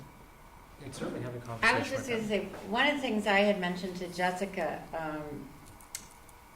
was that we would, this committee, John and I had talked about this, but he was on vacation when I talked with Jessica, that we would have 3 of our members work with 3 planning commission members, and we could do that outside of regular planning commission meetings and move, get that out of the way, and then, but at that point, they didn't feel they had clear enough guidance from the council about where inclusionary zoning. So Jessica said, it's not the point of, this isn't the right time to talk about that approach. But that is an approach that John and I had talked about and had been communicated to Jessica. Yeah. So we're definitely willing to go the extra mile to make it less burdensome. And I do think the committee has a good reputation with the Regional Planning Commission. So Paul, can you add that to your dialogue with them as a, Certainly can. Mm-hmm. without, disrupting your entire workload? Paul can just work more. I say that tongue in cheek. We're all on the same page, I think. We need to work on this, but we only have so many people and so many people. Right. So I think, yes, if you include that in a conversation and see what their recommendation and thoughts are, maybe you can report back in 2 weeks as to where we are with that. And then I think we just keep talking about it until we figure out a formula for being able to integrate this into our plan as soon as possible, and using whatever outside resources we can, one way or another. And maybe we'll get to a point where there can be a subcommittee that works with your Affordable Housing Committee and a few Planning Commission members. I think we need to keep this on the front burner and not let it fall off, and just see how we can work it in, but recognizing, Tim said initially, we can't derail the priorities that we established, because that's gonna be counterproductive. We gotta get this done in 9 months. So, We could certainly bring, have a communication and come back with whatever whatever the regional planning commission Yeah, see may where we be are. able to help us as resources and a game plan for what that could look like. Let's see where we are. I think that's good. And so you're suggesting, David, that then when we get that And we'll- feedback, then we'll move ahead with some kind of direction for the We'll planning try and commission? figure it out from there, and that'll be a couple of weeks, so that's not, and that we keep this right in the front of our minds as the other piece that we gotta figure out without killing everybody. Before you arrived this evening, there was a comment, I guess Tim had been to a planning commission meeting, and he was concerned that the planning commission wasn't digging in quite fast enough. And that was just an impression, I mean, because I don't go to a lot of planning commission meetings, so I know that you have an initial waterfall to follow up with, right? So there's some moving groundwork to do. But, like, I wanted to see people with hammers and picks going right into the Right, proposals. and I think that that's the direction they've given Okay. us from here forward. I think what's happened over the last few months is that with a number of projects, they've seen PUDs and then seen something else, and then seen PUDs and then seen something else. And so knowing that this was now a very top priority, this last meeting was a little bit of a, here's the universe, and launching. And I think they gave us very clear direction towards the end of the meeting of what they're looking for, in terms of how they want to move forward in a expeditious manner. Great. So, yeah. Okay, we're I didn't excited. mean it as a criticism, I was No, no, just it's a great sharing this question. No, we appreciate information, that. In and the same that's our concern.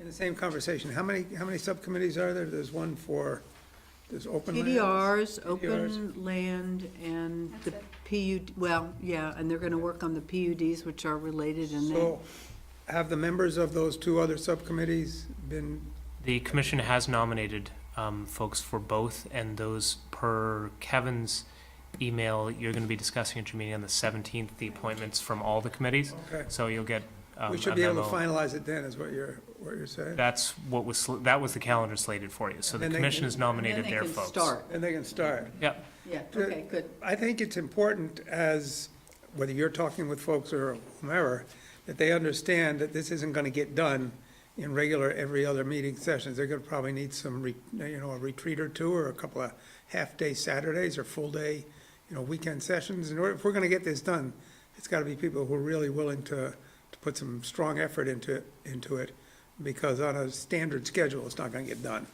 So I just wanted to make that, you probably know that. They're volunteers. I know, December 25th, good morning to work on it. yeah, exactly, Well, I think the night before would be better. Yeah, right. No, I'm fully aware of that, but we kind of decided to tackle this, and I would think there are enough people out there that have indicated they care enough about it, that there should be people that say, yeah, for a series of time, I'm gonna put in some extra time, we're gonna get this done. I think we should cater any extra meeting for them, so. I believe you're already on record saying that. I think it's important, you gotta feed them. Do you have a side catering business? Is this a conflict of interest? I don't. I Maybe I'll think open that's, one. I think that's a valid point. about the Absolutely. Yeah, oh, Thanks, Paul. thank you. And John. One quick question that is, Sure. since you're here, and it's not quite on this topic, but Megan had a question earlier about. Yeah, Thank go you. ahead. Thank you, Paul. Just since you're here, and Tom recommended that we ask you directly. In October, you presented us with kind of a draft schedule for addressing the council, giving us an update on the sustainability efforts. And I just wanted to know, we hear about how you're overbooked, but is there perhaps then, just for me to know, because I do receive emails about it too, is this something that is going to wait until? So, since that time, Kevin and I and I want to say another staff person, maybe Alana, attended a meeting of the Energy Committee. It was a great meeting. In that meeting, one of the principal outcomes of it was to set up a regular time when key staff and a couple of liaisons from the committee will meet. So our first one of that is going to be next week, I believe. Not sure if you're in that, Tom. Next week or the week after, to start to develop some of the things that I had been talking about with you all, about what does an action plan look like? What does it mean to do an annual report? How do we integrate sustainability and energy subjects into our day-to-day decision-making? So that's the principal action that we're taking. I think realistically, having a proposed plan at your next meeting is probably pushed out based on the adoption of the interim zoning and these other priorities. Not for lack of interest, but for being realistic. Okay, well, I'm very glad to hear, though, about these meetings happening Yeah. with Bench and We are too. Energy Committee. Yeah, and we did, we're thrilled that we just put in last Friday the grant that you had okayed earlier, I guess last month now, for the charging stations at the new City Hall Library. Everybody was on pins and needles to see whether the voters were going to approve the site, so the voters approved the site, and now we've submitted the grant, and we think it's a very competitive grant, but we hope that the message of the South Burlington City Center that we're developing resonates well, so that's one hopefully very visual element to this, so. Okay, thank you. Thank you. All right. It's a little after 9. Do you want a 5-minute break, Sue? Thank you. Okay. So we'll just take a quick break and come back to the resolution establishing the Recreation and Parks Foundation. Thank you. Do we have any, Tom, do we have any changes to that resolution? You made that one correction, we're good. Incorporated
Okay, I'd like to call the South Burlington City Council back to order on Monday, December 3rd, 2018. We're at item 10, a resolution establishing or creating a Recreation and Parks Foundation Reserve Fund. And who's going to talk about that, David? Or- I can Okay, start. Tom? Yeah, If you Tom. want. Thanks, Helen. I had the pleasure of meeting with the Recreation and Parks Foundation folks, and we discussed a few options of whether or not to file status with the state for a 501c3 or set up a separate foundation and be able to have the city become the depository for the monies by setting up a separate reserve fund. And we thought for this purpose, since it's worked well for other similar kinds of activities, that this would be the way to do it. Maybe the simplest way to do it. It's still tax deductible for people that would contribute towards it. So we have worked up a resolution here and officially kind of named it the Recreation and Parks Foundation Fund.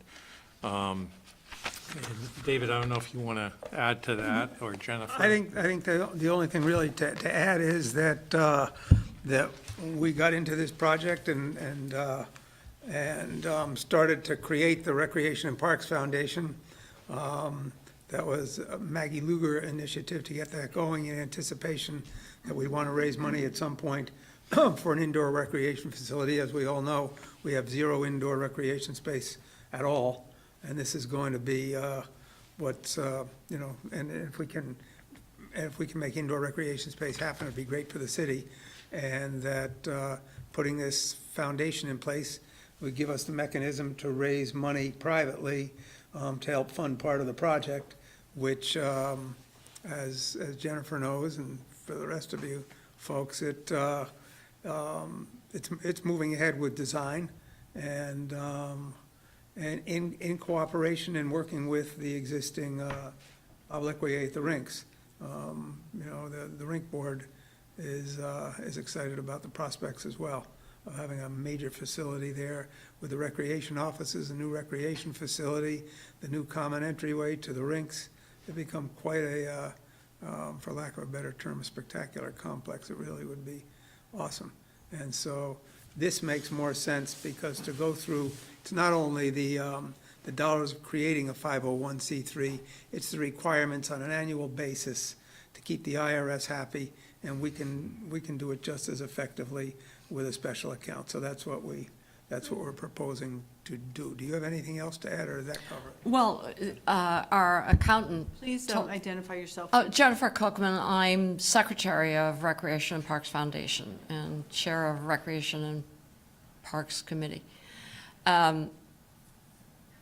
We were told by the accountant it would be $3,000 just to apply, and we're a small committee, and most of us are putting in time and didn't have $3,000 to come up with. So it was great to have Tom come to our meeting and suggest this. It presents a process for accountability, basically, of separating the funds from the city budget, setting up a separate fund for it, and it will be tax deductible, and it will allow for accounting of how the money comes in and where it goes. So that was basically what we were interested in doing, making sure that we can go out there and we can say to people that, you know, if you donate money to this, we will make sure that it goes where you intend it to go. And there is one typo in the third paragraph. In the second line, it should be Recreation and Parks Department. I tried to make it consistent throughout, but I missed that one, so. Recreation and Parks Department. The third paragraph. The third whereas? The third yes, the third whereas. Raise funds for the Recreation and Parks Department to include funding. There's also a typo on the second resolution. That all money placed in this reserve fund, not is. Okay, That's all missed that. The only other thing I'll add is this red tape. If you have a 501c3, then you have to warn your meetings, and you have to take minutes at all your meetings, which we do anyway. But there are specific times, and the IRS sets out a very stringent process, because they really want to make sure not-for-profits are not-for-profits. And it was going to be onerous, and so this will work much, much better. So that's what we're going to do, and I'll make the motion that we approve this and move forward. Second. Hey, before we vote, Michael would like to say something. Mike Semino, Foundation member. It looks like you're all pretty much on board, and that's great. But this will also facilitate motivating other people to look at some of our other assets and supporting them as well, too, if they want to. So Underwood is something that you can see, and I think there's a gentleman here in the audience this evening who's has some interest maybe in supporting that. So this is a great way to promote our park assets and to promote support and philanthropy in the community across the board. The indoor rec center is front and center right now, but there's opportunities with our other assets for us to promote them and for people to step up and to do that. So it's a great idea. Great point, Michael. Thank you very much. And that's for sure. Just as a footnote to that, the half-cent conservation fund allowed, I think the bond for that was 1.3 million, and when that task force got together, they listed priorities in sections of first, second, third priority, 4.5 million. And so we have a lot of ideas about how we could enrich our open space land, our parkland, and have to prioritize. So this, I hope, will help some with that, too. Great. Thank you. Okay, we Thank you. have a motion that's been moved and seconded. Further debate? All in favor of supporting this resolution? Signify by saying aye. Aye. Aye, great. Moving on to number 11.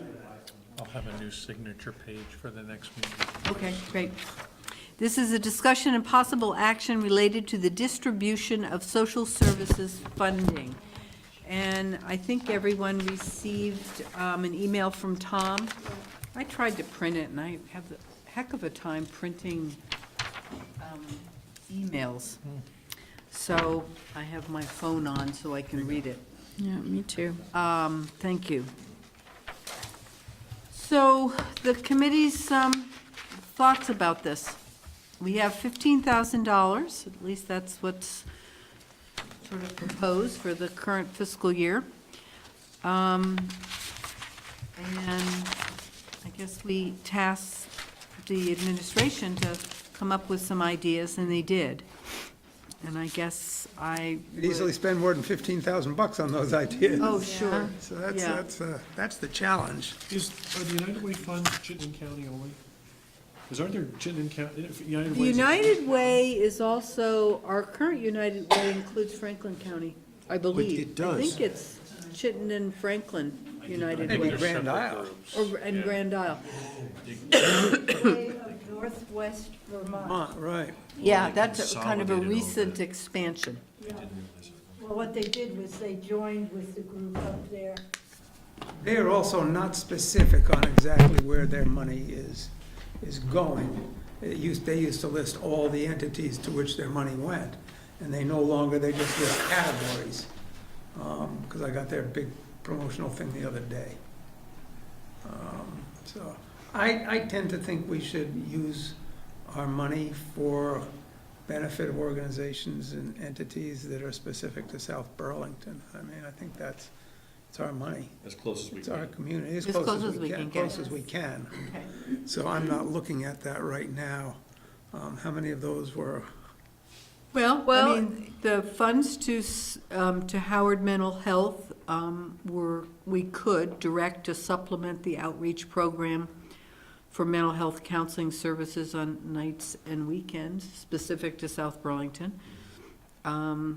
The Recreation Department is a new thing. I think Yeah, that's to great. assist with scholarship I was glad to opportunities see for that. families. That, I think, is sort of related to our desire to have kind of different buckets, and one was families. Contributing funds to Common Roots, which is a wholly South Burlington organization. And they do the farming at Underwood and stuff at the Wheeler House and do a lot with the schools. David, you're suggesting maybe not doing anything with United Way. We certainly have the South Burlington employees are doing a United Way funding, so I guess that, But the match is an important incentive sometimes for employees. I mean, I found that very useful to know at IBM when I worked there, when, you know, whatever we did, they were gonna match. And so then we had a common goal at $1 million back in the cream days of the 80s and 90s, you know. Well, do we have a target for the South Burlington employees? Do you have a target? So first year we've done it, so. Oh, I see. well, we could match We could up match to a it. certain Yeah, that's what I was gonna, exactly what I was dollar gonna say. figure. I don't think UVM matches. Does it, Dave? I don't think so. I don't think so either. Yeah. And the participation, I don't know what it was last year, but it's been pretty pitiful up until, I mean, prior to last year, I think the year before last, it was 7% or something atrocious like that. Is that maybe- all? Maybe 10% at the most. Well, It was one of the two. It was terrible. Is the city, Very difficult. so the city is gonna have its first charitable contribution campaign starting January 1st? Yes. And are you gonna require every employee to at least return a piece of paper, something that says, at the very least, I don't wish to participate? Yes. Okay, so, And they have that form all. okay, so there is a goal of 100% employees to at least, you know, Respond.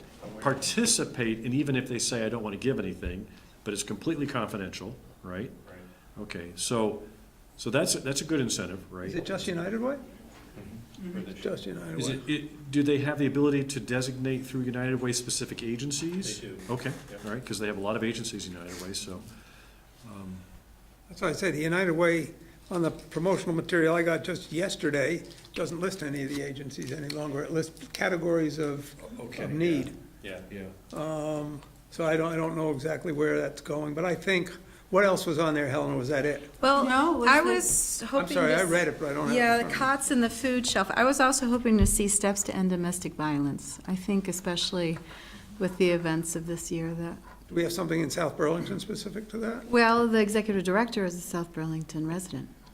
So For steps? they do serve South Burlington residents. I think some of the money should be used as a match. Yeah, I Because at agree. least it shows that the city has a commitment to the employees, right? They have a commitment to the county and beyond, right? And the employees are being asked to show some of that commitment as well. So do you think?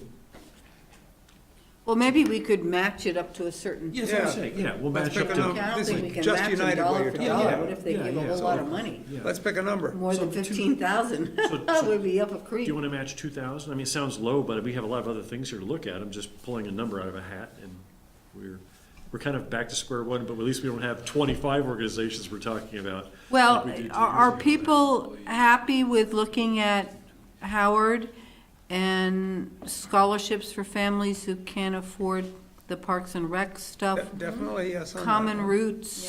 Yep. Are there any other sources of funding Cots. for the rec department for scholarships? Do they have other sources right now that where people contribute, either anonymously or non-anonymously? The school district gives a little bit through the PTOs for summer programs. Okay. Yep.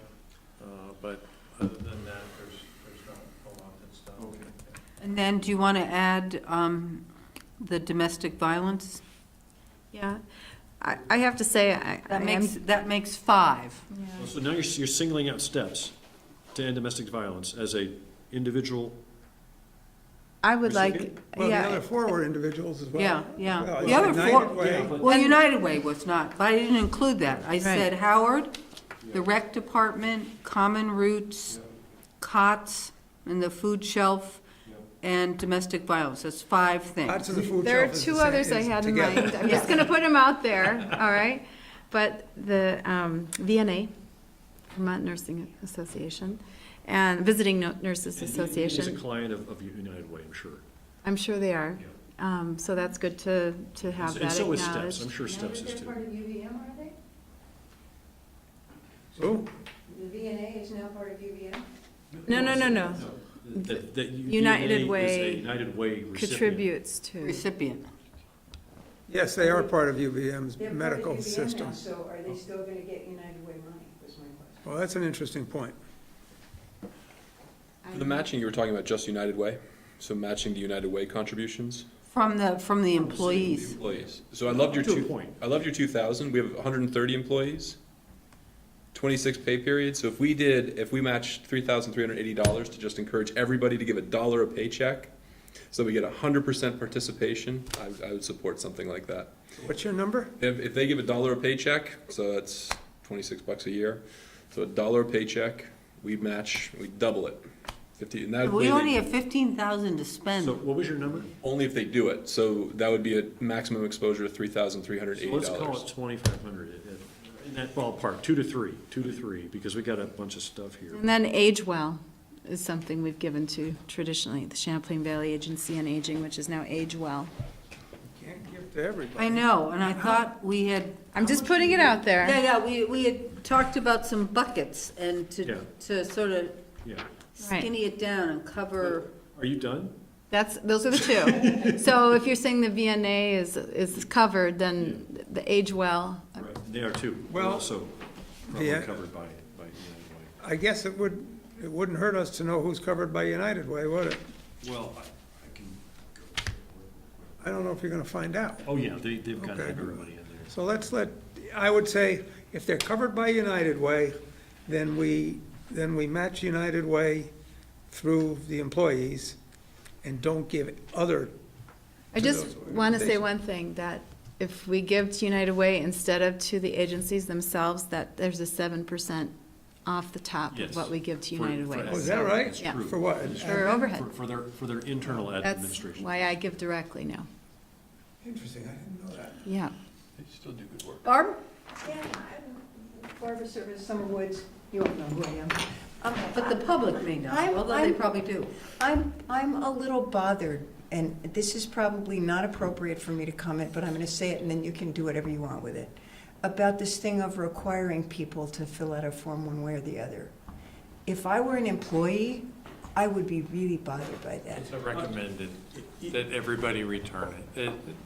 Nobody's penalized if they don't. Okay. It's not- It's a That process was just sort of because Yeah. I'm in the same place Megan is in Yeah. terms of I now give. I guarantee you we won't get 100% of the forms back. But Okay. it's encouraged to return a form even if it's 0, so Okay. that people are Thank you. made aware of the opportunity. Thank you. Yeah.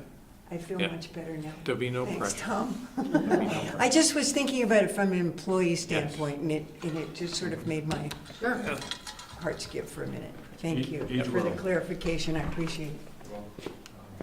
The Age Well is there for Meals on Wheels only. Just so you know, I don't know if they. they're for anything else. Well, I mean, this is the age-old question. I mean, all these organizations can, use money. They need it. One of the other recommendations was to establish a citizens committee with representation from the council to review and recommend funding options. If we had 150,000, it'd be one thing. For 15,000, I think we can make, I think we should be able to figure that piece out. Okay? The 15,000 is somewhat arbitrary, and what other municipalities do is they take 0.1% of their total general budget, and for us, I think that worked out to be 50,000, and we used to give about 40 to 50,000. I'm not saying we should give more. Colchester gives nothing. Every municipality does it differently, or at least they have in years past. But I've found in years past that we just weren't doing due diligence enough in deciding who gets this money and who doesn't, and that's why a separate committee, which is what Heinsberg and other municipalities have, they dig into the numbers, they talk to the organizations, and they come forward with a recommendation. So Megan, like from that last organization you met that I've never heard, Age Well, it's Champlain Valley Agency on Aging. how much money would make a difference to them? Anything. Yeah, I think anything. $1,000? Exactly. Sure. So why don't we just go down the list and decide what we'll match to 2,500 with the employees for United Way, because we should show some support for the city employees. And let's just go down the list and decide how much for each other one.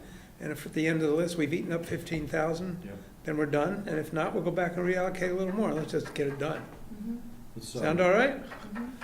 Okay, so what was the first, $2,500 match United Way, that's one. Yep. What's the next one? Howard Mental Health, go back to the top. Yeah. How much you want to give to Howard Mental Health? This is for additional hours for the nights and weekends, so I don't know how much. What does an hour cost? Yeah, I mean, you know, I mean, yeah. do you know? It's $40. $40 an hour? Well, do we want to just call it 5K or 3K, or, I mean, because we have other ones. Right, no, I was just trying to get a Yeah. sense of, so how many $40 weeknights would that be, or an hour? weekends, you know? So 50 hours would be $2,000. Right? Let's 50, yeah. let's put 2,000 down. Put 2,000? 2,000 down, sure. And then for the rec department, put down another 2,000? 2,000, sure, that's our own, that's very much our own. Common Roots 1,000, we already give them a lot of support, don't we? This is, No, this is how we, this is it. Common Roots gets no, They use the land, I mean, we, they use Right. the land. They use Wheeler the House. Wheeler House, do they pay us rent for the Wheeler House, or is that, They pay the utilities. they pay the utilities? Their portion of utilities. Okay. And they've been fixing it up. So how much are we They've giving? applied for money to put in the, what do you call it, the fire? Alarm the system. Sprinkler and let's just go alarm. 2,000 through, and where do we land? Okay, Yeah, well, we give them 2,000. Put 2,000 in get each, it. and where do we land? Okay, that's it. yeah.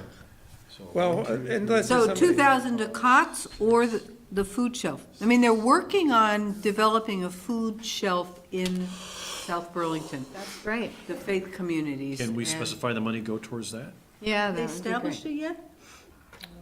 I don't know. We're filing the 501c3. for Oh. that group.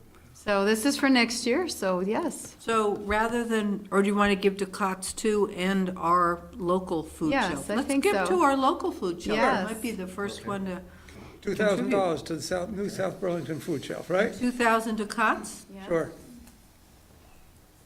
What's the next one? And 2,000 to steps? Sure. Age well. 2, 4, 6, 8, 10, 12. We're at 14,500. Give $500 to steps, we're done. I mean, to Age Well, we're done. So VNA, you think it's covered with UVM? Okay. So Age Well is $500, and then that takes us to What's that? I'm sorry, I forgot what Age Well does. I 15,000. don't Age want to. Well is Meals on Wheels? It keeps seniors independent living. Well, so should we give them more than I 500? think so. I'm thinking we cut in half the 2,000 to do 1,500 and 1,000 or something. What, to COTS?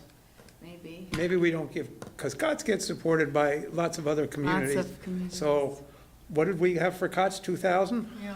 So why don't we cut that to, pick a number, 1,500 or 1,000 or 1,000 and give 1,500 1,500 to Age 1,500 Well. to Age Well? Okay. That's better, right? I think we have a lot of seniors in our community. And that's for Age Well in South Burlington.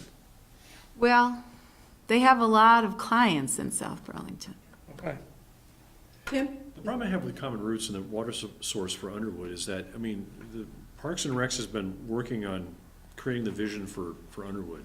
And they probably will want at some point to put some sort of a structure that's pretty far away from Nolan Farm Road. And they're gonna have to run water to it, right? So my fear is that if they just put some kind of measly little water line in, and I don't know what kind of water line they're talking about, whether it's just a hose that travels from Nolan Farm Road all the way down with some spigot that they have a water meter on. But really, if you want water service on Nolan Farm Road, that should be fully engineered. It's gonna be expensive, and put it at 8 feet below the surface. Well, we can specify the $2,000 go to their outreach and educational efforts at Wheeler House, or additional improvements to that building, and not support the water source. Well, Wheeler House exists and they're working on it, so $2,000 will go a long way to helping that project along, right? Tim's right, the water source is gonna be in the probably $8,000 to $10,000 range, I would Is guess. there a hydrant over there? I think they would cut it off the road, but they would have to pipe it over, put the spigot on, and be able to kind of blow that line out at the end of the Yeah. season. Right. Okay. So your suggestion is just dedicate the money to, specify the money to the Wheeler House, for improvements to the Wheeler House? Why not? However, Hey, we're not giving out a whole lot of money, so. I don't want to can- constrain them. I don't want to yeah, I would just let him, Fine. Let them do it? Fine. I didn't see Okay. the other words there. I just saw that Yeah. water. Okay, so have we got it? I move that we distribute got it. $15,000 according to Helen's list. I'll second. Any further discussion? All in favor? Aye. Aye. Done. Merry Christmas, Happy New Year, Happy Hanukkah, Happy Kwanzaa. Everybody's appreciative of a little bit that we're helping. Yeah. That's all. All right. Update to our conflict of interest and ethics. Motion to accept? Second. All in favor? Did you You want know, discussion? I have a question, I do. That, so, my only question is, under Article 3, it identifies who it applies to. And it lists, as of the date of this adoption, all the committees. And I just was, it seems like there ought to be language that says, and any additional committees that are created. Don't you think? If you see the Well, it language says though. all individuals. So under the there. sentence before, Yeah. so I think it, So you think that's, It covered well, I both. just wanted to make sure, because Oh, finally. we're creating a bunch of little committees here and there. yeah, you get your No? point, but I think the language is encompassing of all future committees. Please identify yourself. Amanda, so my only concern was Article 3, whether that captures or has language that includes, in the middle of the year, if we create an interim zoning committee or something, that it's covered. And my fellow counselors believe that the first sentence covers that. I just wanted to make sure. Second sentence, First and second. first and second. Right, I think the last sentence, as of the date of adoption of this policy, is just naming who exists at the time of this. But it's not, it But it's not doesn't, saying that. it's not Exclusive. exclusive, okay. All right, that was one of my concerns. Did anyone else have any thoughts? I mean, I think it's great. I love it. It's from the model policy from the Secretary of State. I have a question, but I don't want to waste our time tonight, and it's not going to change anything, so I'm not going to ask it. Well, ask the question. I hear Shelburne has an ethics committee that they refer conflicts of interest issues to. I don't want to flesh out language on having another committee to deal with ethics issues, but I'm curious if the model policy, if you touched upon any notion of such a, if, say, Tim accused me of having a conflict of interest, I disagree, we could then refer to another body, ethics, who would then render a judgment, and then we would factor it in. Well, one correction, it's, although maybe the Secretary of State worked on it with, but it's the Vermont League of Cities and Towns. And then we adapted it for the city of South Burlington. And right now, I see your point, there's a different procedure in the proposed. And so if, are you asking whether it's a possibility to have? See, that's why I didn't want to ask it, but it just, I see that as how other communities do it, and I didn't see that in this policy, and I'm guessing it wasn't in the model policy, but. I don't think we need another committee. I think we've operated pretty well up to now as a body. Again, I wasn't asking because I want the committee, I just Yeah. wondering if it No, was. but in it's the worth There are bringing other up. communities who don't have that. I'm thinking of, I can't even remember their names, but, so, it's just a different way of doing it, so. Yeah, I'm good. Yeah, me too. all right, is everyone okay with this as presented? Yep. All right, so I'll have a motion to approve. Oh, we do? Second. And it Oh, was and a seconded? second. Oh, so we're discussing. Okay, ready for the vote? All in favor? Aye. Aye. Okay. Any other business? When's our Christmas party? Or do we want Christmas party? I thought we get a Christmas party every year. In years past, we would do something for staff midweek between Christmas and New Year's. Are we gonna do that this year? We'd buy lunch and talk about it at the next meeting? I'm never here, because I always go out west to be with my kids at Christmas, so that is always a disappointment to me. I'm just wondering, maybe it would be fun to do something in January for the new year. I mean, everyone gets all partied out over December. I'm just saying, you know, maybe there's too many little luncheons and cookie swaps and, We'll have a little, I don't know. how about a aerobics party? Aerobics. What the heck made you say We that? could have a yoga party, we just appointed, Resolutions, right? People have overeaten the entire, Christmas and holiday time, and everybody come in your little 1980s, No, that's past and gone. I think it would be very nice to have that. We can discuss it at our next meeting if you want. Let's have a counselor cookie contest at our next meeting. We each bring cookies in and Sue judges who has the best holiday cookies. Well, I will Counselor tell you cookie now, What's the prize? the chocolate Get all the chips cookies. win. We all win with cookies. You wanna try and set a date to get Pass together? them out to the audience. Okay, are we done with, Next week after. so, Next week. motion to adjourn? So moved. Second? All in favor? Send you some times for next week. I'm much freer next week. Where? Got to check out the new campus perk, Ifshin Hall. It's the, Where? our new Yeah, building. oh, I've gotta come down there? We have a coffee shop there now. It's Do you really? Then I'll meet you down there and I'll just pick a time when I've got a little time, okay?